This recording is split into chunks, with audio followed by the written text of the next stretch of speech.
जय Hind and hello guys, स्वागत है आपका आपके अपने YouTube चैनल ज्ञानदेव होस्ट में। और इस वीडियो में मैं आपको बताने वाला हूं एयरपोर्ट्स अथॉरिटी ऑफ इंडिया यानी कि AAI junior assistant online form 2025 के बारे में कि कैसे आपको नॉर्दर्न रीजन का AI जूनियर असिस्टेंट का ये फॉर्म भरना है। और आपको यहाँ पर स्टेप बाय स्टेप पूरी जानकारी दी जाएगी जिससे कि आप इस फॉर्म को बिना किसी मिस्टेक के भर पाएंगे। इसलिए गाइज आपको वीडियो को पूरा देखना है और अगर आपके मन में कोई सवाल कोई डाउट रह जाए तो आप कमेंट के माध्यम से पूछ लीजिएगा। अब चलिए शुरू करते हैं। गाइज अगर आपने अभी तक वीडियो को लाइक शेयर नहीं किया कर दीजिए, क्योंकि आपके लाइक करने से काफी सारा मोटिवेशन मिलता है। और अगर आप चैनल के ऊपर नए हैं तो चैनल को सब्सक्राइब करके बेल आइकन ऑन कर लेना, क्योंकि जब तक ये वैकेंसी का प्रोसेस कंप्लीट नहीं हो जाता तब तक आपको इसके बारे में समय समय पर सभी अपडेट दिए जाएंगे।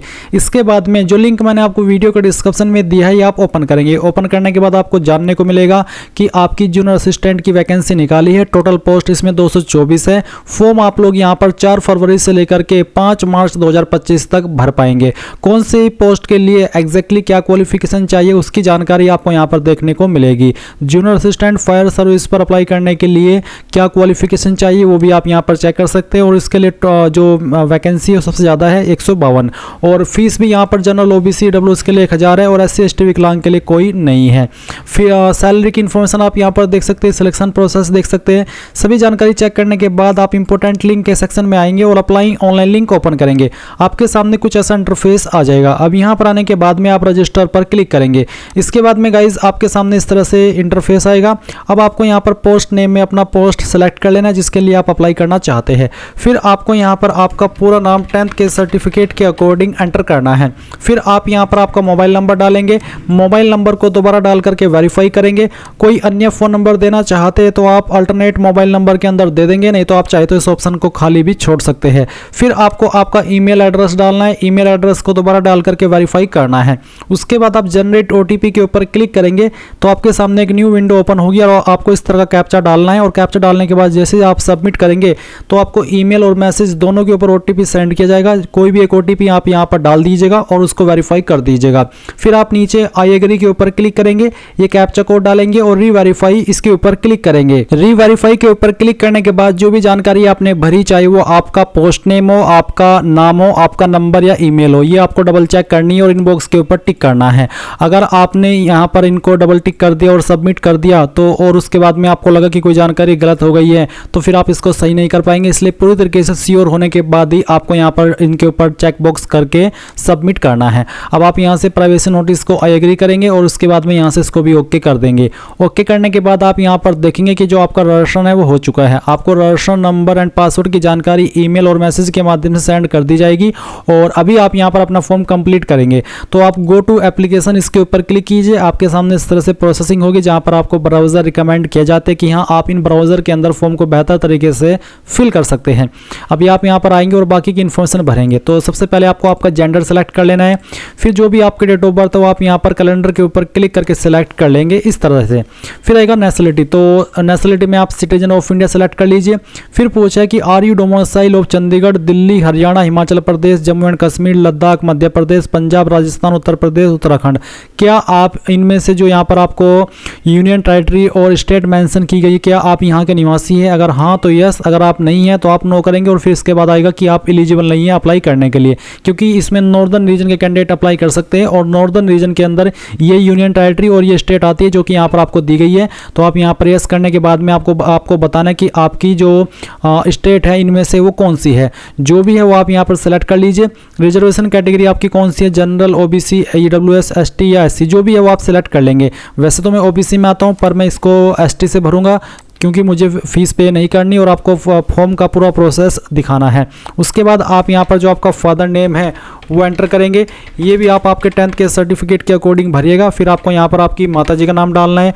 मेंटल स्टेटस क्या है आपका वो आप यहाँ पर सेलेक्ट कर लेंगे। और फिर आपका रिलीजन क्या है वो भी आप यहाँ से सेलेक्ट कर लीजिएगा। अभी यहाँ पर आपके सामने टेस्ट सिटी प्रेफरेंस आती है, तो आप पहली चॉइस इनमें से किस सिटी को देना चाहते हैं वो आप सेलेक्ट कर लीजिए। सेकंड चॉइस किसको देना चाहते हैं वो सेलेक्ट कर लीजिए। और फिर तीसरी आपको किसको देनी है वो भी आप सेलेक्ट कर लीजिएगा। इसके बाद में आपसे पूछा है कि क्या आप विकलांग है और आपकी विकलांगता 40% या उससे ज़्यादा है। अगर हाँ तो आप यस करिए, नहीं तो आप इस ऑप्शन में नो कर दीजिएगा। क्या आप एक्स सर्विसमैन है? अगर आप एक्स सर्विसमैन है तो यस, नहीं तो यहाँ पर भी आपको नो करना है। क्या आप एक डिपेंडेंट है एक्स सर्विसमैन के जो कि किल इन एक्शन यानी कि सेवा के दौरान मारे गए थे या उनकी मृत्यु हो गई थी? अगर हाँ तो यस, नहीं तो आपको नो करना है। एक्स अग्निवीर अगर आप है तो आप यहाँ पर यस करिए, नहीं तो आपको यहाँ पर भी नो कर देना है। उसके बाद में are you currently employed in government या फिर पीएसयू या फिर ऑटोनोमस बॉडीज? अगर हाँ तो यस, नहीं तो आपको नो करना है। इसके बाद में अगर आप एक डिपार्टमेंटल एम्प्लॉई है AA के, जो कि ऑलरेडी AA के अंदर काम कर रहे हैं, तो आप यस करिए, नहीं तो आपको नो करना है। फिर पूछे कि आपने 1 ईयर की अप्रेंटिसशिप ट्रेनिंग की है AA के अंदर यानी कि एयरपोर्ट्स अथॉरिटी ऑफ इंडिया के अंदर?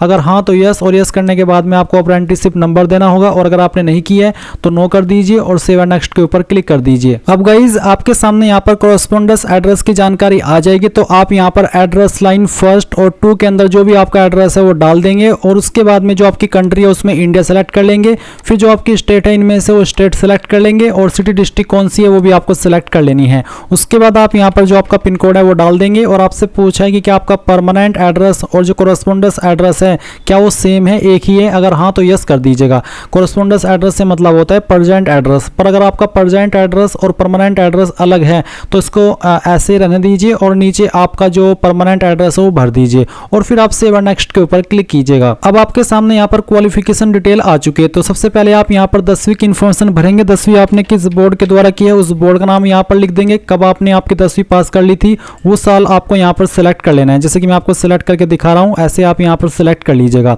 इसके बाद में गाइज आप यहाँ पर मंथ सेलेक्ट करेंगे और फिर यहाँ से डे। उसके बाद आता है इंस्टीट्यूट नेम, स्कूल नेम, तो आपने कहाँ से की है आपकी 10वीं, उस स्कूल का नाम आपको यहाँ पर एंटर करना है, या फिर जो भी आपका कॉलेज था उसका पूरा नाम आप यहाँ पर डाल दीजिएगा। सब्जेक्ट आपके पास क्या क्या थे आपकी 10वीं के अंदर, उन सभी सब्जेक्ट के नाम आपको यहाँ पर एक एक करके लिखने हैं। जो भी आपके पास सब्जेक्ट थे, चाहे 5 थे चाहे फिर 6 थे, सभी के नाम डालिएगा। मैंने यहाँ पर 3 नाम डाले, सिर्फ डेमो के लिए भर करके दिखा रहा हूँ। आप आपके 5 या 6 सब्जेक्ट जो भी आपके पास थे 10वीं में वो यहाँ पर सभी लिखिएगा। नंबर आपके किसके अंदर थे, परसेंटेज या CGPA, जिसके अंदर भी थे वही आप सेलेक्ट कर ले। अगर परसेंटेज तो बताना कि कितने नंबर आपको आए थे और कितने में से आए थे, वो आप मैक्सिमम मार्क्स के अंदर डालेंगे, परसेंटेज आपकी कैलकुलेट कर ली जाएगी। अब आती है एसेंशियल क्वालिफिकेशन, यानी कि वो क्वालिफिकेशन जिससे आप अप्लाई करने के लिए एलिजिबल हो रहे हैं। तो जिस पोस्ट पर मैं अप्लाई कर रहा हूँ, जूनियर असिस्टेंट फायर सर्विस पर, इस पर या तो आप डिप्लोमा के माध्यम से अप्लाई कर सकते हैं 3 ईयर के, या फिर अगर आपने 12वीं रेगुलर की है तो आप उससे भी अप्लाई कर सकते हैं। तो मैं 12वीं के माध्यम से कर रहा हूँ, इसलिए यहाँ पर मैं इंस्टीट्यूट नेम के अंदर जो मेरा स्कूल कॉलेज है वो एंटर करूँगा। अगर आप यहाँ पर डिप्लोमा के माध्यम से अप्लाई कर रहे हैं तो फिर गाइज आपको यहाँ पर आपके इंस्टीट्यूट का नाम देना है जहाँ से आपने ये जो आपकी क्वालिफिकेशन है वो कंप्लीट की है। उसके बाद आप यहाँ पर देखेंगे डेट ऑफ पासिंग, कब आपने क्वालिफिकेशन पास कर ली थी वो आपको यहाँ पर इस तरह से सेलेक्ट कर लेना है। इसके बाद में गाइज यहाँ से मंथ और फिर यहाँ पर डे। उसके बाद में आता है रिजल्ट स्टेटस, तो आप इसको पास सेलेक्ट कर लेंगे। नंबर किसके अंदर थे वो बताएंगे, कितने नंबर आए थे वो आप डाल देंगे, और कितने में से आए थे वो आप मैक्सिमम मार्क्स में भर देंगे। इसके बाद नीचे यहाँ पर कुछ सवालों के आंसर करने हैं, जैसे कि post specific question, do you have driving licence, अगर आपके पास ड्राइविंग लाइसेंस है तो यस करिए, इसमें ड्राइविंग लाइसेंस भी आपसे मांगा है। फिर आता है type of driving licence, heavy medium light motor vehicle, किस तरह का है वो आप सेलेक्ट कर लीजिए। हैवी है तो हैवी, मीडियम है तो मीडियम, जो भी है वो आप सेलेक्ट कर लीजिएगा। फिर ड्राइविंग लाइसेंस नंबर डालिएगा। उसके बाद में name on driving licence, driving licence पर क्या नाम लिखा है आपका वो एग्जैक्ट नेम यहाँ पर लिख दीजिएगा। कौन सी अथॉरिटी के द्वारा इशू हुआ है, जो भी आपके RTO है वो आपको यहाँ पर एंटर कर देना है। तो जो भी है आपको ड्राइविंग लाइसेंस चेक करना है, और फिर आपको यहाँ पर उस अथॉरिटी का नाम डाल देना है। डेट ऑफ इशू, कब ये इशू हुआ है वो डेट सेलेक्ट कर लेंगे, और कब तक ये वैलिड है वो डेट भी आपको यहाँ पर सेलेक्ट कर लेनी है। फिर do you have distant vision, अगर है तो यस, नहीं तो आपको नो करना है। इसमें अगर आप यहाँ पर यू आर नॉट एलिजिबल, अगर आप इसमें नो करते हैं तो इसका मतलब आप एलिजिबल नहीं है। और इसमें do you have distant vision 666, अगर आपका 66 है तो आप यस करिए। उसके बाद में do you have near vision N5, अगर है तो यस, और अगर नहीं है तो आप नो करेंगे, फिर इसके में आप एलिजिबल नहीं होंगे अप्लाई करने के लिए। तो इसके बाद है do you have colour vision normal, अगर आपका कलर विजन नॉर्मल है तो यस कर दीजिए। उसके बाद में do you have night blindness absent, आपकी जो नाइट ब्लाइंडनेस है वो एब्सेंट है तो आप यस करिए, नहीं तो आप नो करेंगे। फुल फील्ड ऑफ विजन है तो यस। उसके बाद में नो रिफ्रैक्टिव एरर अगर है तो आप यस कर दीजिए। हियरिंग नॉर्मल है तो यस कर दीजिए। Speech normal yes. उसके बाद में चेस्ट एक्सपेंशन मिनिमम 5 सेंटीमीटर, आपकी चेस्ट के अंदर 5 सेंटीमीटर का फुलाओ अगर है या आप उसको फुला सकते हैं मिनिमम 5 सेंटीमीटर, तो आप यहाँ पर यस कर दीजिए। उसके बाद में weight not less than 55 kg for male and 45 kg for female, यानी कि अगर आप मेल है तो आपका वजन 55 किलोग्राम से कम नहीं होना चाहिए, और अगर आप फीमेल है तो आपका वजन 45 किलोग्राम से कम नहीं होना चाहिए। तो आप यहाँ पर इसमें यस कर दीजिए कि हाँ मेरा सही है। उसके बाद में height not less then 167 centimetre, अगर आप मेल है तो 167 सेंटीमीटर से आपकी हाइट कम नहीं होनी चाहिए, फीमेल है तो 157 सेंटीमीटर से कम नहीं होनी चाहिए, तो आप इसमें यस कर दीजिए। फिर do you have any knocking नी, बो legs, degree of squint, flat footed, अगर कुछ इनमें से कोई प्रॉब्लम है आपको तो आप यस करेंगे, अगर नहीं है तो आप नो कर देंगे, अगर है तो यस, और यस करने के बाद आप इसमें एलिजिबल नहीं होंगे, इसलिए आप इस ऑप्शन में नो करेंगे।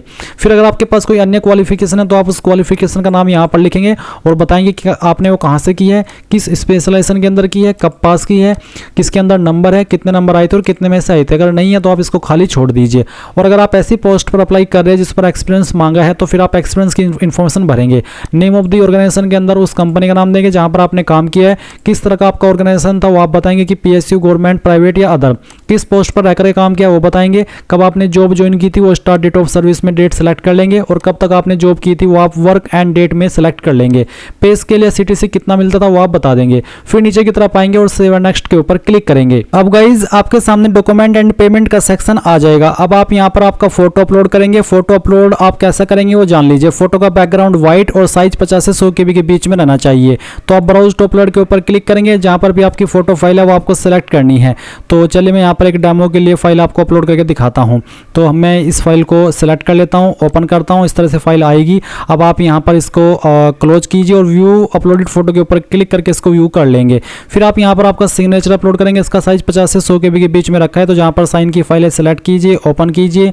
यहाँ पर अगर आपका साइन सही से नहीं फाइल सही नहीं होगी तो वो अपलोड नहीं हो पाएगा। तो इस तरह से फाइल जब अपलोड हो जाए आप इसको यहाँ पर क्लोज कीजिएगा और व्यू के ऊपर क्लिक करके व्यू कर लीजिएगा। फिर आप यहाँ पर 10th का सर्टिफिकेट या मार्कशीट अपलोड करेंगे। इसका जो फॉर्मेट है वो PDF, JPEG या फिर JPG, यानी कि इनमें से कोई भी चल जाएगा, और साइज 100 से 1 MB के बीच में रहना चाहिए, यानी कि 100 KB से लेकर के 1 MB के बीच में। तो फाइल सेलेक्ट कीजिए, ओपन कीजिए, फाइल यहाँ पर आएगी, क्लोज कर दीजिए और व्यू के ऊपर क्लिक करके इसको व्यू कर लीजिए।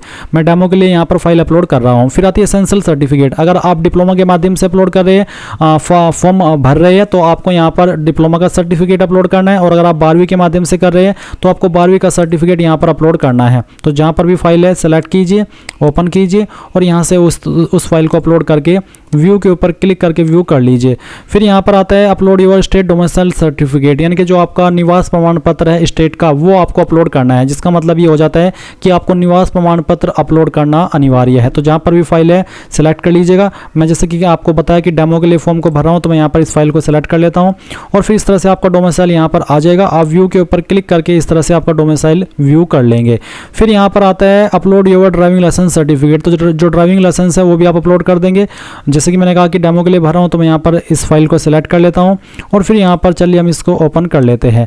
एंड उसके बाद में गाइज यहाँ पर आप इसको क्लोज कर दीजिएगा और व्यू के ऊपर क्लिक करके व्यू कर लीजिएगा। अब आप आएंगे नीचे की तरफ और यहाँ पर आपको इनके ऊपर टिक करना है। इनके ऊपर टिक करने के बाद में जो कैप्चा कोड आपके सामने आ रहा है वो आप यहाँ पर भर दीजिए, और भरने के बाद अगर आपको जो भी फॉर्म के अंदर जानकारी भरी उनको चेक करना है तो आप प्रीव्यू के ऊपर क्लिक करके चेक कर ले, और जब आपको लगे कि सभी जानकारी सही है तो आप सबमिट कीजिए। सबमिट करने के बाद आई एग्री कीजिए। अब आपको यहाँ पर पेमेंट के पेज पर ट्रांसफर किया जाएगा, और अगर आप इस फॉर्म को जनरल OBC से भर रहे हैं तो आपके सामने यहाँ पर जो फीस पे करने का ऑप्शन है वो आएगा। पर अगर आपकी कैटेगरी यहाँ पर जनरल OBC के अलावा अन्य है तो फिर आपके सामने यहाँ पर कोई फीस नहीं होगी। मैं अभी जो देख पा रहा हूँ मैंने किस कैटेगरी से फॉर्म को भरा है। मैंने यहाँ पर गाइज रिजर्वेशन कैटेगरी इसमें अपनी ST जनरल भरी थी। आप देख भी सकते हैं कि रिजर्वेशन कैटेगरी UR है, पर तब भी मेरे सामने यहाँ पर फीस का कोई ऑप्शन नहीं आया है। और जो डोमिसाइल स्टेट है यहाँ पर ऑटोमेटिकली असम आ रही है।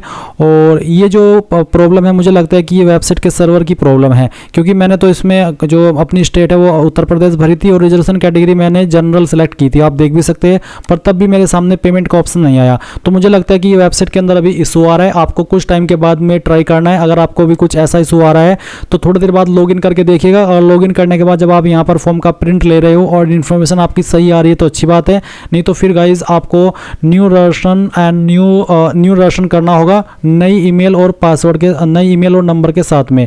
तो जो भी इशू है मैंने अभी आपको यहाँ पर बता दिए हैं, एंड इस तरह से आपको ये फॉर्म भरना होगा। अभी ये जो प्रॉब्लम है ये सर्वर की प्रॉब्लम है, आपकी नहीं। सो इस तरह से आप ये फॉर्म भर लेंगे। जब वेबसाइट सही से काम करेगी कोई इशू नहीं आएगा। और अगर आपके सामने ये इशू आ रहा है तो आप कमेंट के माध्यम से बता दीजिएगा ताकि आपको पता चल सके और बाकी कैंडिडेट को भी पता चल सके। So thanks for watching. जय हिंद।